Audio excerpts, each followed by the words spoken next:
Of course, first I had to measure the pillow and then cut my fabric.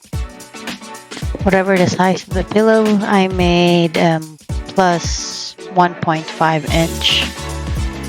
Then I put clips on the side to hold it together. Then I start sewing it.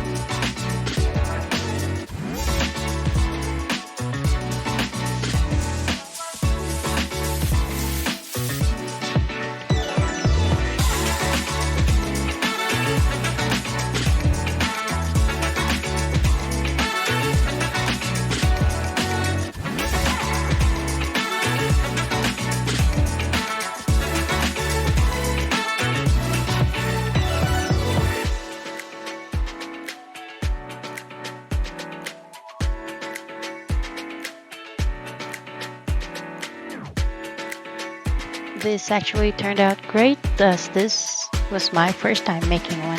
Thanks for watching.